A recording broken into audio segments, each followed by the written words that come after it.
하나님 말씀 고린도전서 14장 20절에서 25절 신약성경 280쪽입니다. 우리 다 같이 한 절 한 절 교독하시도록 하겠습니다. 형제들아, 지혜는 아이가 되지 말고 악에는 어린 아이가 되라. 지혜에는 장성한 사람이 되라. 율법에 기록된 바 주께서 이르시되 내가 다른 방언을 말하는 자와 다른 입술로 이 백성에게 말할지라도 그들이 여전히 듣지 아니하리라 하였으니, 그러므로 방언은 믿는 자들을 이해하지 아니하고 믿지 아니한 자들을 이하여, 표적이나 예언은 믿지 아니한 자들을 이해하지 않고 믿는 자들을 이해함이니라. 그러므로 온 교회가 함께 모여 다 방언으로 말하면 알지 못하는 자들이나 믿지 아니하는 자들이 들어와서 너희를 미쳤다 하지 아니하겠느냐. 그러나 다 예언을 하면 믿지 아니한 자들이나 알지 못하는 자들이 들어와서 모든 사람에게 책망을 들으며 모든 사람에게 판단을 받고, 다 같이 그 마음에 숨은 일들이 드러나게 되므로 엎드려 하나님께 경배하며 하나님이 참으로 너희 가운데 계신다 전파하리라. 아멘. 서울 장신대 교수이신 우리 조영진 목사님 나오실 때 박수로 환영해 주시기.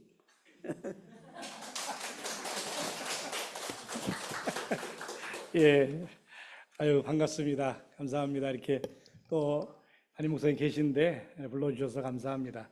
제가 우리 황 장로님이 3번인가 2번인가 이렇게 연락을 주셨는데 제가 시간을 못 맞춰가지고 이제 잘렸구나 완전히 이렇게 생각했어요. 근데 이번에 또 이렇게 담임 목사님 휴가시라고 불러주셔서 여러분 뵙게 돼서 너무 감사합니다. 언제나 이렇게 묘한 그 성가대의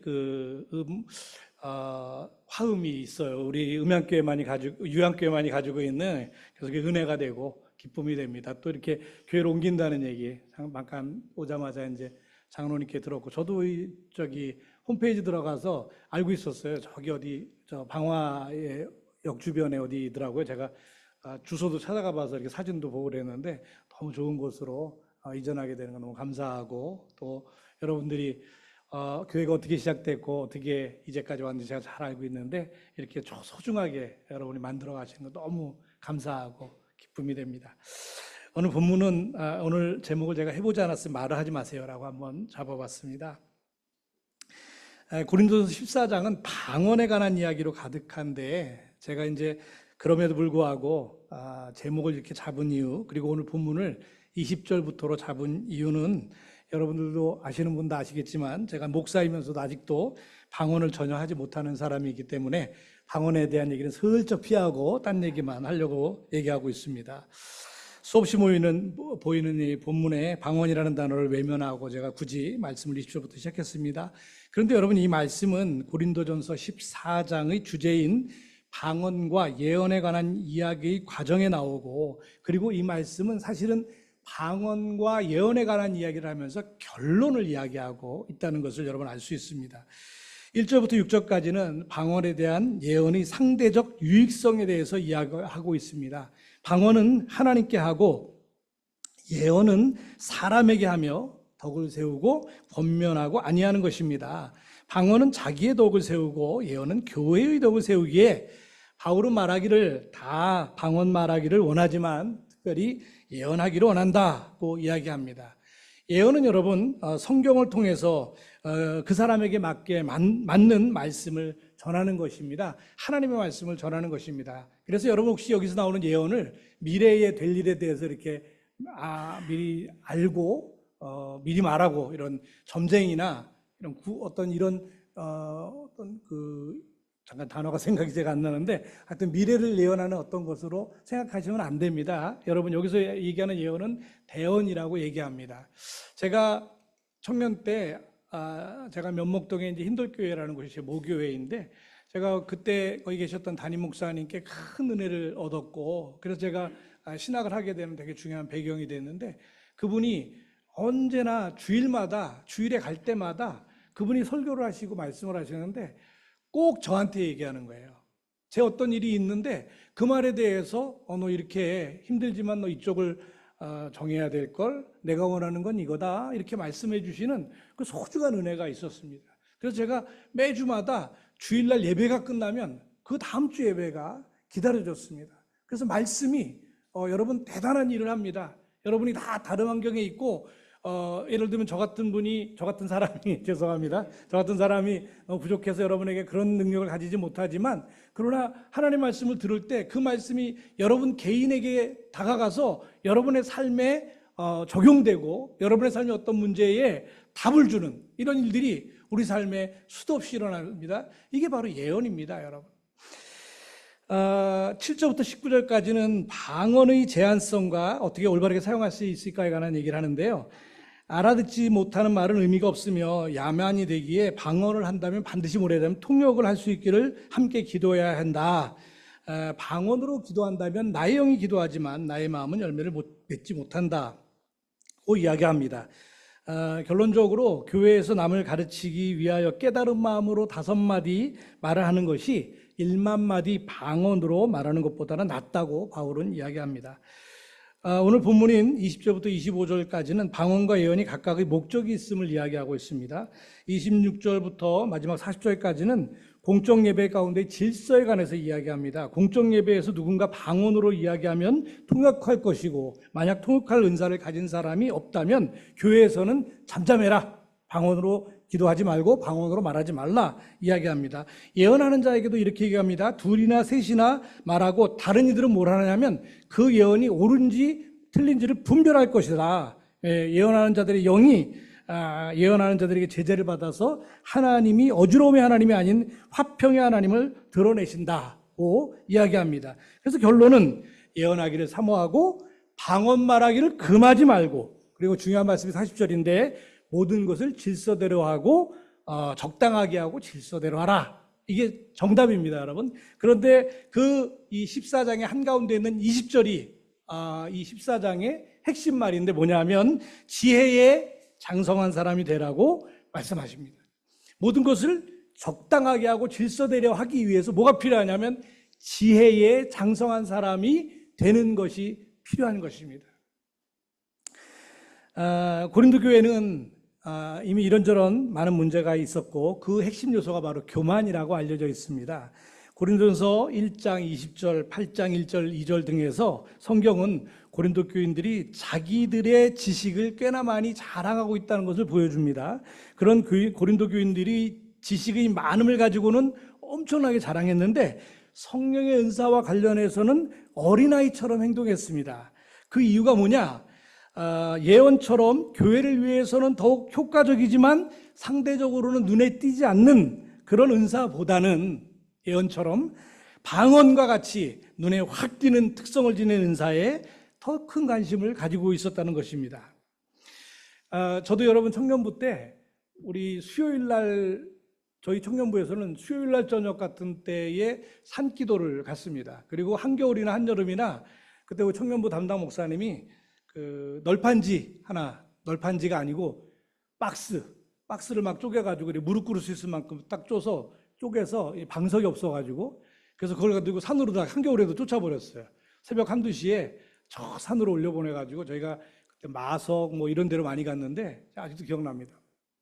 가서 각자 기도하라는 거예요. 그래서 막 기도하면 다 산에서 기도하면 다 방언을 하는데, 여러분 방언이 뭔지 아시죠? 은사 가진 분들 알 텐데 다 방언하는데 저만 한국말을 하는 거예요. 근데 이제 제일 무서운 건 뭐냐 하면 목사님이 계속 안수를 하면서 다가와, 내 쪽으로 조금씩 막 옆에 있는 친구들 안수를 하면서 다가와. 그럼 나도 뭔가 방언을 해야 될 것 같은 막 부담이 드는데 저는 아무리 해도 그게 안 돼가지고 그냥 목사님 기도만 해주시고 넘어가고 그랬던 기억이 있습니다, 여러분. 제 청년부 동기가 있습니다. 선교사를 꿈꾸면서 멋진 방언을 말했던 친구입니다. 그런데 그 친구가 저를 위해 기도해주면서 방언으로 기도하고 바로 통역해줬던 경험이 있습니다. 전 참 크게 은혜를 얻었고 아직도 절절히 기억합니다. 막 방언으로 얘기한 다음에 그 친구가 저한테 이렇게 얘기했습니다. 내가 어머니를 위해서 늘 걱정하는구나. 또 방언으로 막 기도한 다음에 걱정하지 말아라. 내 어머니가 건강하고 평안하게 삶을 살 것이다. 이렇게 방언으로 이야기하고 방언으로 기도하고 통역해주고 방언으로 기도하고 통역해주고 이런 모습을 봤습니다. 저희 어머니가 5년 전에 돌아가셨는데 저는 그 기도를 평생 기억했고 또 어머니 장례를 치르면서도 그 기도가 내게 응답되어졌다 하는 것을 알았습니다. 여러분, 방언은 무척이나 소중한 하나님이 주시는 은사입니다. 방언이 아무것도 아니거나 예언보다 덜 중요하다, 그런 얘기를 드리는 것이 아닙니다. 그런 차원에서 제가 오늘 본문 20절만 다시 한번 읽어보겠습니다. 형제들아, 죄송합니다. 형제들아, 지혜는 아이가 되지 말고, 우리 한번 같이 읽어볼까요? 시작. 지혜는 아이가 되지 말고, 네, 지혜는 장성한 사람이 되라. 오늘 본문은 개역개정만 지혜라는 단어를 썼습니다. 대부분의 번역은 사실 뭘 썼냐면 생각하는 것이라는 표현을 썼습니다. 공동 번역은 물론 표준세 번역, 우리글 성경이 다 그렇습니다. NIV도 역시 thinking이라는 영어 단어를 썼습니다. 그러니까 이 본문을 의역하면 어른처럼, 성인처럼 지혜에 장성한 사람이 되라는 말이 어른처럼, 성인처럼 생각하라, 그런 뜻입니다. 무엇을 성인처럼 생각할까요? 여러분, 고린도전서 14장을 볼 때 저는 가장 중요한 것이, 하나는 나를 높이기 위해서 방언을 하려고 하지 않는 것, 그리고 교회의 영적 질서를 지키는 것이라고 생각합니다. 지금도 교회 내의 많은 분쟁과 싸움은 저는 이 두 가지, 방언과 예언으로 인한 것이 아닐까 하는 생각이 듭니다. 방언과 예언의 문제는 저는 이게 나눔과 소통의 문제라고 할 수 있습니다.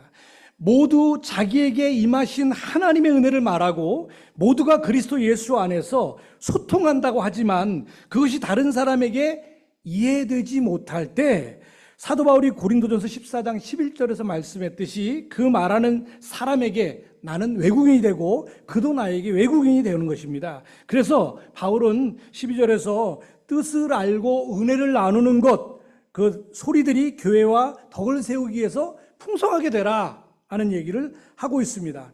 우리가 얼마나 여러분 자기만의 말을 하고 있는지 모릅니다.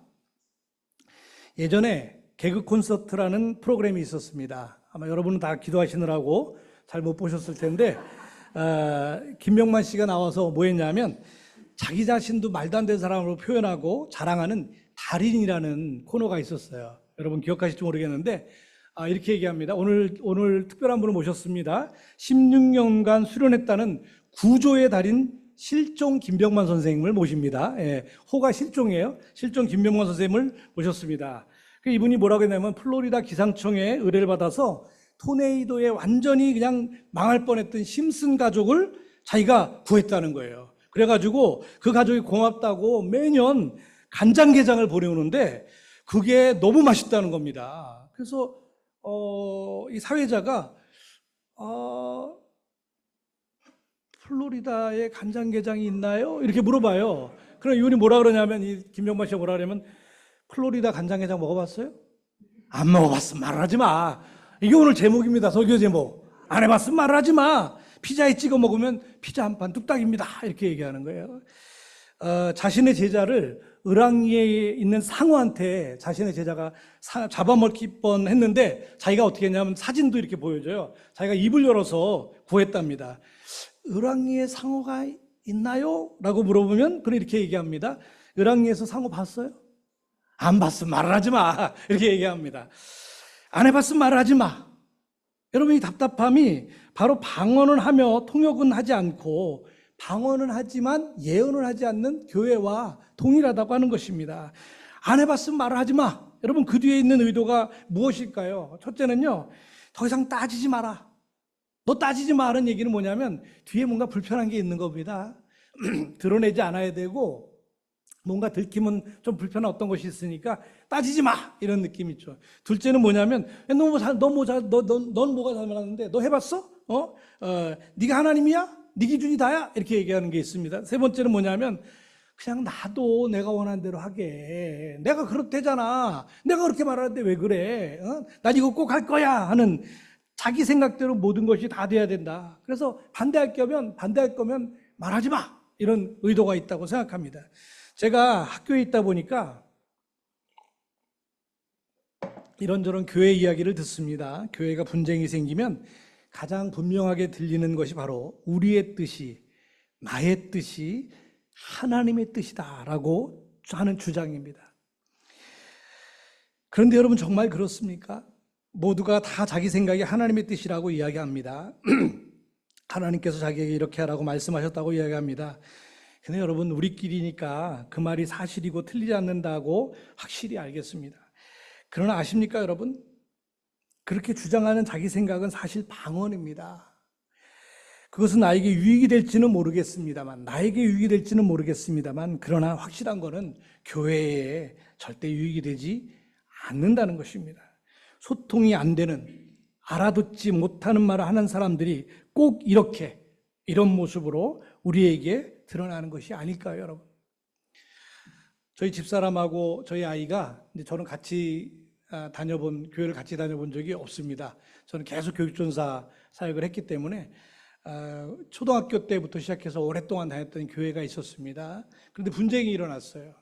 그래서 결국 저희 집사람도 그냥 버티지 못하고 옮기겠다 그래서 제가 차마 더 이상 반대하지 못하고 옮길 수밖에 없었는데요. 그래서 교회가 주일날 예배를 드리면 경찰차가 한 2대 와가지고 맨날 싸움이 일어나고 폭력도 일어나고 걸핏하면 앰뷸런스가 와가지고 또 사람 데려가고 이러니까 경찰차가 와가지고 막 너무 창피하지 않습니까, 여러분?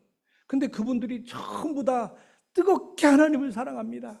그래서 뭐 하냐면 교회에서 뜨겁게 방언으로 이야기합니다. 뭐라고 이야기하냐면 내가 생각하는 것이, 내가 말하는 것이 하나님의 뜻이다. 넌 틀렸다. 그리고 심지어 틀린 사람들을 뭐라고 얘기하냐면 사탄의 자식이다. 이단에 빠져서 저렇다. 이렇게 서로 비난하는 것을 보게 됩니다. 교회는 나눔과 소통이 있어야 하는 곳입니다. 그런데 가끔은 교회가 가장 소통이 되지 않는 곳이 아닌가 하는 생각을 해보게 됩니다. 벌써 한 7, 8년은 된 이야기인데요. 아들이 17살인가 되었는데 그 남편이 하도 모든 사람이 아이가 목사를 닮았다고 해가지고 유전자 검사를 해봤더니 아들이 17살인데 우리 아들이 자꾸 사람들이 야 니네 아들이 니네 담임 목사님 닮았어. 그래서 아니 그게 말이 돼? 아니 우리가 또 교회를 섬기니까 그게 가능하지 그래요. 여러분 이게 안타깝게도 세상에 TV에 뭐 추정 60분 이런 프로그램에 나왔습니다. 너무 내가 그걸 보면 처참했는데 예. 근데 유전자 검사를 해보니까 그 목사 아들이 맞는 거예요. 17살인데. 15살 딸이 있습니다. 딸은 내 자식이고. 예. 여러분 무슨 말인지 아시겠죠? 청년 때부터 여자 청년과 같이 그런 관계를 맺다가 그를 결혼시키고 주례까지도 해주고 그리고 그 아이를 잘 키우는 걸 봤는데 나중에 이제 법적인 문제가 돼서 우리 공적으로 이거는 모두에게 다 제공하는 거니까 우리 다 자녀들까지 허락을 다 받고 그 전에는 아빠가 몰래 이렇게 했는데 자녀들까지 다 허락을 받고 그 목사도 오케이 해서 유전자 검사를 공식적으로 했습니다. 99.9% 그 목사의 자녀였습니다. 제가 그 방송을 보면서 정말 화가 났던 것은 그 목사가 인터뷰를 하면서 모든 카메라가 이렇게 들이대고 있는데 자기는 유전자 검사를 안 믿는다는 거예요. 아이는 하나님이 주신 것이다. 근데 이 아이가 결혼하고 바로 생긴 아이가 아니에요. 3년 동안 아이가 안 생겼다가 생겼어요. 기도했더니 생겼다는 거예요. 그러면 결혼 후에도 그 관계가 지속된다는 뜻이 아니겠습니까? 아니 방송에다가 대고 그 목사님이 나는 유전자 검사 같은 거 안 믿는다고. 난 안 믿어요. 여러분 이게 방언입니다. 여러분. 자기에겐 유익이 되겠죠. 자기 생각이고 자기 말이니까. 그런데 세상과 교회는 처참해지는 것입니다. 아들과 딸이 있는 그 가정에 풍비반산 났고 남편 되시는 분이 수없이 자살하려고 했다고 합니다. 그분을 처벌하려고 했더니 법적인 것이 진행되는 그 과정에 그 목사님이 사기 혐의로 2년, 강간미수 2건으로 2년으로 4년을 선고받아서 감옥에 들어갔어요. 이 재판 중인데. 근데 여러분 제가 참 안타까운 것은 뭐냐면 그 교회 많은 분들이 여전히 그를 믿고 금전거래를 했거나 강간미수를 당했던 사람들 그리고 이 남편까지도 신천지의 사주를 받은 이단들이라고 주장한다는 것입니다. 목사의 성적인 문제는 교인들이 정신을 똑바로 차리고 명확히 해야 하는 아주 중요한 일입니다, 여러분. 그런 조그만 어떤 틈새나 그런 사인이 있었다 그러면 분명하게 교인들이 오늘 성경의 말씀 보면 어른처럼 성인처럼 생각해서 달려들어서 정리해야 되는 것입니다. 소통의 가장 기본적인 전제는 여러분 저는 상식이라고 생각합니다. 여러분 유전자 검사는 이미 우리 사회의 상식입니다. 여러분 빨간색이면 서고 파란불이면 가는 것이 상식입니다. 교회가 이토록 지금 시대 비판을 받는 가장 중요한 이유는 바로 그 상식의 부재 때문이라고 저는 생각합니다. 대한민국 교회는 사회복지가 감당하지 못하는 정말 많은 부분들을 감당하고 있습니다. 여러분 좀 과장하면요 100%, 90%까지도 이야기하고 있습니다. 우리나라가 사회복지가 좋아져서 그거를 그물망이라고 합니다. 이렇게 망이 쳐져 있어가지고 사회적으로 어려운 사람들, 경제적으로 어려운 사람들이 뚝뚝뚝 떨어질 때 그 그물에 그 그물에 턱 걸리는 거예요. 그게 뭐 한부모 가족, 저출산 가족, 뭐 여러 가지가. 그래서 그분들이 사회적으로 매장되거나 이 사회에서 심지어 굶어 죽는 일이 생기지 않도록 사회가 많이 역할을 하지만, 그러려면 국가적인 그 그물망은요, 그래도 국가가 전 국민을 대상으로 하기 때문에 구멍이 좀 숭숭 떨어져 있어요. 그래서 거길 떨어지는 사람들이 많이 있어요. 그런 분들을 도와주는 데가 어디냐면요, 교회입니다, 여러분. 한국 교회가 얼마나 많은 일을 하고 있는지 모릅니다. 우리 교회는 여러분 캐톨릭은 한 번 하면 크게 본청에서 우리 이렇게 매덕 들여가 한 번에 하는데, 우리 교회는 개교회별로 온 세상에서 얼마나 많은 일을 하고 있는지 모릅니다. 혼자 사는 노인들 반찬 갖다 주고 밥을 갖다 주고 목욕시켜드리고 머리 잘라드리고, 아니지 머리 잘라드리면 안 되니까 이발을 시켜드리고 또 어디 놀러 1년에 한 번씩 한두 번씩 또 모시고 놀러도 갔다 오고, 이거 다 누가 합니까? 교회가 합니다. 남대문 쪽방촌에 다 죽어가는 사람들, 조그만 곳에 이 더위에도 선풍기 하나 없이 사는 사람들 가서 시원한 거 갖다 드리고 반찬 갖다 드리고 벽지 해드리고 화장실 바꿔드리고 하는 거, 그거요 다 교회가 합니다, 여러분. 교회는 엄청난 일을 이 사회에 하고 있습니다.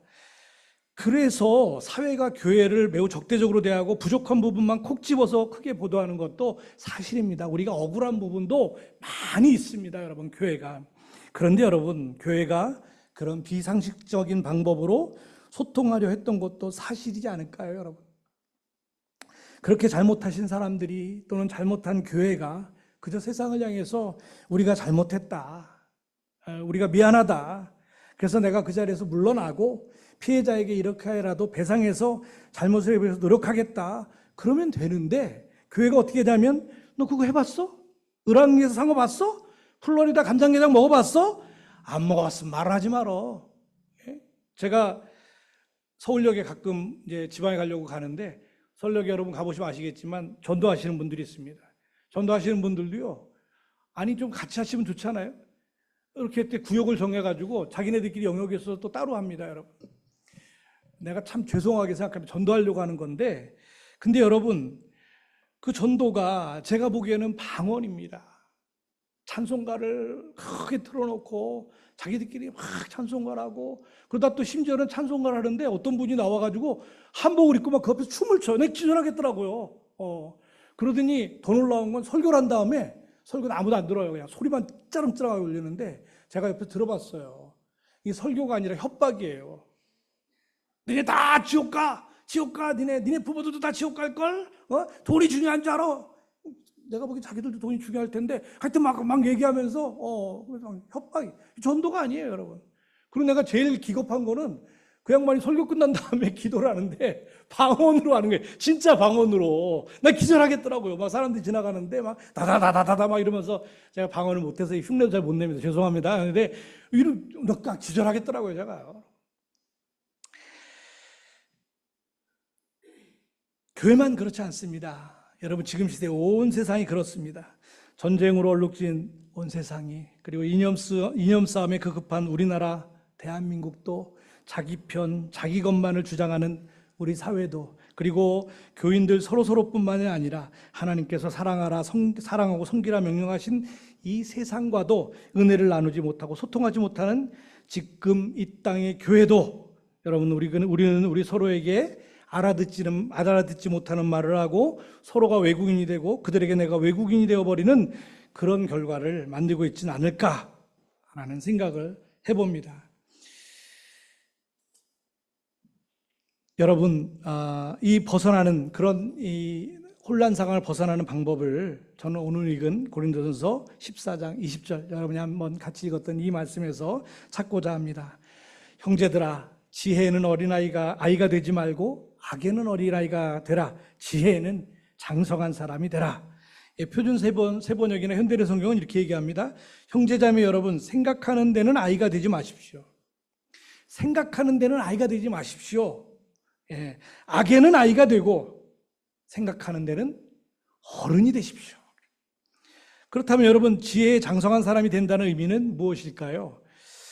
두 가지를 이야기할 수 있는데, 하나는 내가 그렇게 되도록 노력해야 된다는 것, 또 하나는 내가 그렇게 행동하도록 노력해야 된다는 것으로 구분할 수 있을 것 같습니다. 첫 번째는요, 어린아이와 장성한 사람이라는 두 단어가 의미하는 바가 다르다는 것입니다. 여러분, 이게 의미하는 바는 뭐냐 하면 내가 해야 할 것과 하지 못할 것, 하지 않아야 될 것을 알아차린다는 것입니다. 좀 더 구체적으로 말하면 내가 이 사회 속에서, 이 교회에서, 이 세상에서 어떤 존재인지를 알고 있어야 한다는 얘기입니다, 여러분. 제가 정치적으로는 뭐 제가 여러분하고 어떤 얘기도 할 마음도 없고 그런데, 근데 제가 그냥 아무도 잘 모르는 사람인데 아파트에 삽니다. 제가 별로 잘 모르시는데, 예. 근데 제가 아파트에서 이제 저희 엘리베이터도 있어요. 엘리베이터를 탔는데 어떤 할머니 분이 한번 타시더라고요. 그러시더니 아니 저 말고 이제 타기 전에 어떤 분이 한번 타고 계셨어요. 쭉 내려가는데 어떤 아주머니죠, 아주머니. 한 뭐 60대, 70대면 요즘 아주머니인 거 아시죠, 여러분? 근데 타시더니 우리가 다 모르는 사람이에요. 그냥 물론 이렇게 눈인사 몇 번 했었죠. 근데 그분이 이렇게 얘기하는 거예요. 아니, 정말 사람들이 할 일도 없나 봐요. 대통령을 탄핵하려고 그런대요. 그렇게 얘기하는 거예요. 우리가 다 조용히 있었어요. 이분도 그렇고 조용히 있었어요. 멋들어 쫙 하고 이러고 조용히 있었어요. 문이 열리자마자 총알같이 그냥 아무 얘기도 안 하고 도망 나왔죠. 그럼 제가 안타깝게 생각하는 건 뭐냐 하면 여기가 어딘지, 이 말을 해야 되는지 말아야 되는지를 모르신다는 거예요. 제 아들이 제가 여기 미랄교회에 있을 때는 애가 되게 어렸을 때 벌써 오래돼가지고 제 아들이 이제 군대 가 있습니다. 철원에서 육군 상병 100만 원씩 월급 받으면서 저보다 조금만 덜 받는 것 같아요. 막 짜증나는데 있는데 그놈이 3살, 4살 때는요 막 걸어가다가 아빠 쉬! 그랬는데 이거 화장실이 없어요. 그럼 어떻게 했냐면 이런 길거리에 하수구가 이렇게 도로에 있잖아요. 거기다 이렇게 내놓고 바지를 쏙 내려놓으면 지가 알아서 쉬 합니다. 버스가 막 지나는데 막 손도 흔들어요. 손도 흔들어요. 예. 근데 여러분, 우리가 잘하고 성숙한다는 건 뭘까요? 초등학생인데도 그래? 그럼 좀 이상하죠? 고등학생인데도 애가 그런다? 그러면 이건 정신병원에 갖다 집어넣어야 되는 거예요. 뭘 알아요? 내가 여기서 무엇을 해야 될지 말아야 될지, 내가 누구인지, 나는 어떤 사람인지 그것을 알아야 되는 것입니다. 환경이 돌아가는 것, 세상이 돌아가는 것, 그리고 사람이 움직이며 의도하는 것에 대해 알아차리는 눈이 있어야 합니다. 남들이 말하는 것을 듣고 그것으로 내 생각을 그냥 삼지 마십시오. 그 이야기를 비판하고 다른 시각으로 보실 수 있는 눈을 가질 수 있어야 됩니다. 그래서 나만의 생각, 마음가짐을 가지는 것입니다. 나는 이런 사람이야. 누가 뭐라 그러면 그러면 여러분은 다 하세요. 나는 안 합니다. 나는 그렇게 하지 않습니다. 모두가 다 그래. 여러분, 우리 기독교인들의 가장 큰 유혹이 그건지 아시죠? 모두가 다 해. 근데 그 뒷말이 없어요. 그래서 모두가 다 멸망해. 그 말은 빠져 있어요. 근데 우리는 모두가 다 하는 걸 하잖아요. 왜냐하면 내 생각이 없기 때문에. 남들이 뭘 하지 않으면 두려워하고, 남들이 하는 거 나도 못하면 혹시나 뒤처지는 거 아닌가 그런다는 거예요. 제 아는 분이 조금 대전에서 어디 조금 좋은 동네라 그래가지고, 내가 대전이 좋은 동네가 있나? 뭐 여기 혹시 대전이 있으면 양해하시고, 난 대전에 지하철 있는 거 보고 깜짝 놀랐는데, 그 얘기했다가 내가 대전 고향이신 분한테 맞아 죽을 뻔했어요. 넌 대전을 뭐로 아냐? 난 대전이 원주쯤 되는 줄 알았더니 그게 아니더라고. 가봤더니 엄청 크더라고요. 내가 깜짝 놀랐는데, 거기 대전에 이사 가셔서 좀 좋은 동네 사시는 분이 그런 얘기 하시더라고요. 애를 유치원에 보내고 1학년 보내고 학원에 보내는데, 아니 그 엄마들을 만나봤더니 그냥 그 엄마들은 애를 뭐 여기 학원도 보내고 저기 학원도 보내고 모두 해야 되고 막 영어도 벌써부터 해야 되고 막 다 정신이 없는 거예요. 그러니까 자기가 나는 이렇게 할 마음이 없었는데 어떻게 생각이 들어요? 나는 뒤처지는 것 같고 우리 애는 막 폭망하는 것 같고 미래가 없는 것 같은 두려움이 생겨서 자기도 모르게 막 그걸 쫓아가는 거예요. 이게 다 쫓아가는 겁니다. 나만의 생각이 없기 때문에 그렇습니다. 믿음을 가진 분들이라면, 하나님의 신앙을 가진 분들이라면 여러분 그거 하셔야 되지 않겠습니까? 저는 이제 월급으로 이제 들어오는 게 그렇게 많지 않습니다. 우리 대학이 요즘 어려워가지고요. 그래서 가끔 가다가 이렇게 뭐 어디 설교하러 가, 강의하러 가, 뭐 이렇게 들어오는 그 뭐 강의비나 이런 것들이 있는데, 제가 11조 낼 때 저한테 원칙이 하나 있어요. 그 원칙이 뭐냐면 무조건 반올림이 아니라 무조건 올립니다. 그래서 어디 갔더니 13만 원을 주는 거예요. 10만 원이면 만 원이 11조잖아요. 근데 13만 원이면 13,000원이잖아요. 저의 원칙은 올리는 겁니다. 2만 원. 예. 하나도 지금 감동 안 하시는데, 이게 살다 보면요, 이게 만만하지 않아요, 이게요. 예. 어디는요, 11만 원 주는 데도 있어요. 또는 한두 군데 이렇게 합쳐봤더니 10만 5천 원.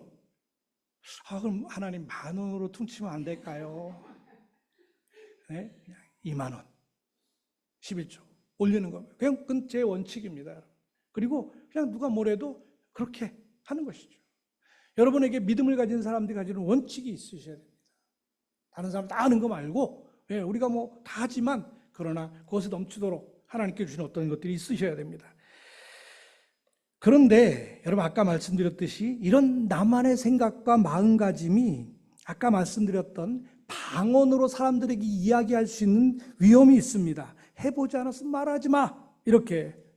그래서 11조 내시는 분들을 내가 막 판단하고 15만 원, 저는 분명히 15만 원만 받았는데 막 11조 만 원밖에 안 되면 막 속으로 짜증내고 이러면 안 된다는 거예요. 구도가. 그래서 두 번째가 꼭 함께 있었는데 뭐냐면 방언을 말하려거든 통역을 하는 것입니다. 그러면 통역한다는 건 뭘까요, 여러분? 그것은 내가 무슨 얘기를 하는데 상대방이 그 이야기를 불편해하거나 또는 다른 마음을 가지고 있는 것이 보이거든. 그럼 보이거든 그 말에 대해서 다시 이야기해 주어서 상대가 잘 이야기할 수 있도록 도와주는 과정을 꼭 거치라는 겁니다.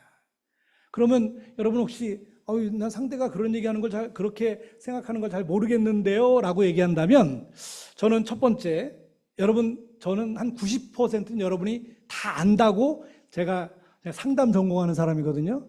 제가 여러분 다 안다는 거 잘 알고 있습니다. 모르는 척 할 뿐입니다. 무슨 얘기를 할 때 저 친구가, 내 후배가 또는 내 집사람이, 내 남편이 하는 반응이 좀 뜨악하고, 저 딴 마음이 있구나, 싫어하는구나, 그걸 모른다고요? 아니요, 여러분. 여러분 대부분 다 아십니다. 어느 곳에서 우리가 대화를 하고 이야기해도 우리는 우리 인간이 가지고 있는 느낌으로 이미 알 수 있습니다. 다만 우리가 뭐 하냐면 모른 척 할 뿐입니다. 제가 이 얘기 몇 번 드린 것 같은데, 항상 목사들은 이런 얘기를 반복합니다. 왜냐면 뽀록 날까봐 얘기했던 거를. 근데 대한민국의 고3 학부모들이 가장 많이 실수하는 게 있다는 얘기 드렸어요. 그게 뭐냐면 고3 학부모들이 자녀들에게 이야기하면서 가장 많이 실수하는 것 뭐냐면 가장 옳은 말을 가장 기분 나쁘게 한다는 거예요. 너 공부 안 하면 어떻게 되는지 알아? 너 옳은 말이잖아. 너 공부 열심히 해야 돼. 옳은 말이잖아요. 근데 그걸 가장 기분 나쁘게 해요. 막 짜증나게. 애가 돌아서서 아무것도 안 하도록 만들어 막 그냥 다 포기하도록 만들어. 너 그거 어떻게 하는지 알아? 너 그렇게 되면 너 저 밑에 있는 아저씨처럼 될 거야 너 인생 그렇게 살 거야 막 이렇게 이런 은사를 가진 분들이 많이 있습니다, 여러분. 예. 우리 집사람도 그런 은사를 가진 분들이 한 분인데 안 계시니까 제가 말씀드리는데 이게 또 나가는 건지 모르겠는데 아무튼 예. 그런데 여러분 그렇게 얘기를 너 공부 열심히 해야지. 그런데 아이가 표정이 별로고 잘 이해되지 않고 그랬다면 여러분 그 아이에 대해서 우리가 방언이 되지 않으려면 통역을 하셔야 된다는 거예요. 잠깐 와봐라. 엄마가 이렇게 말한 거 네 기분 나쁘게 됐다면 미안하다. 근데 네가 이렇게 하는 게 엄마가 좀 안쓰러워서 그래. 네가 조금만 더 해줬으면 좋겠어. 이렇게 통역을 해주는 게 물론 그런다 그래서 바뀐다 막 공부를 열심히 한다 그거 보장하는 건 아닙니다. 그러나 적어도 대화는 우리의 이야기는 그 정도가 돼야 되지 않겠습니까? 끓는 주전자의 법칙이라는 것이 있습니다. 주전자가 끓으면서 요새는 여러분 뭐 주전자 없지만 근데 이렇게 딱 보니까 여기 계신 분들은 전부 다 주전자 뭔지 아시는 분들이에요. 옛날에는 이렇게 난로에다 놓고 물을 막 끓이면은 부글부글 끓으면은 주전자가 뚜껑이 딱 맞는 주전자가 별로 없어가지고 뚜껑이 다그락다그락 소리를 냅니다, 여러분. 예, 다그락다그락 소리를 내는 것은 여러분 뭐예요? 어떤 사람들은 가서 이렇게 얘기합니다. 뚜껑한테 야단을 치는 거예요. 너 왜 소리 내? 조용히 있어 임마. 뚜껑을 땅땅 때려요. 근데 사실은 그 뚜껑이 다그락다그락 막 소리 내는 건 뭐예요? 안에서 뭐가 끓고 있는 게 있는 거예요, 여러분.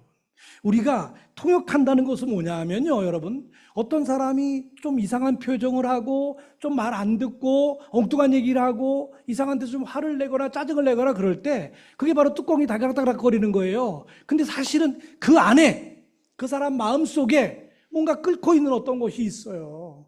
여러분 우리는 그 끓고 있는 물을 볼 줄 알아야 되는 것입니다. 그래서 그것이 원인이라는 것을 알 수 있어야 됩니다. 뚜껑의 잘못이 아닌 거예요, 여러분. 우리가 소통한다는 것, 그래서 통역한다는 것은 여러분 그것을 볼 줄 아는 눈을 가지는 것입니다. 그래서 저분이 왜 저러실까? 네, 우리 집사님 저한테 짜증낼 때마다 제가 저분이 왜 저러실까? 뭐가 불만일까?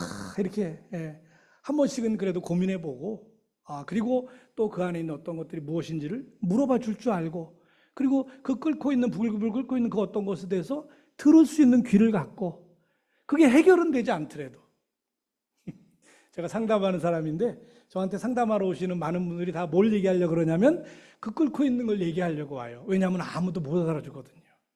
사람들이 다 뚜껑만 탓해요. 너 내가 그러지 말라 그랬지? 아니 그런 데서 그러면 어떡해? 너 우리 저 학부모님들이 주로 여기 학부모님들 안 계시니까 얘기하는데 학부모님들이 주로 하네. 내가 너한테 밥도 줘, 학원도 보내줘, 용돈도 줘. 도대체 부족한 게 뭐야? 이렇게 얘기하네. 이 사람들이 그 끓고 있는 걸 어떻게 할지 못해가지고 저한테 와서 그 끓고 있는 얘기를 합니다. 그거 끓고 있는 거요. 내가 해결해 줄 수는 없어요. 그러나 뭘 할 수 있냐? 제가 들어줄 수 있습니다. 그리고 수용해 줄 수 있습니다. 이게 여러분 소통입니다. 그리고 저는 이게 통역이라고 생각합니다. 여러분의 말이 언제나 방언이다 생각하고 여러분이 누군가에게 이야기하고 이 교회 안에서 가정에서 여러분의 말이 언제나 방언이다 생각하고 통역하려 노력하는 간절함이 여러분에게 있기를 바랍니다.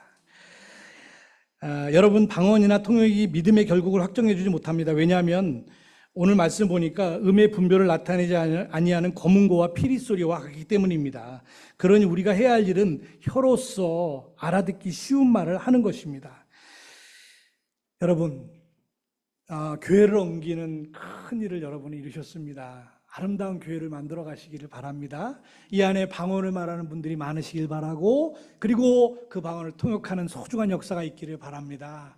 이 교회에 예언을 하는 사람들이 많기를 바랍니다. 그래서 그 예언이 서로에게 위안이 되고 힘이 되고 또 참 큰 든든함이 되는 그런 공동체, 그런 교회, 그런 아름다운 하나됨이 우리 유한교회에 언제나 있게 되기를 바랍니다.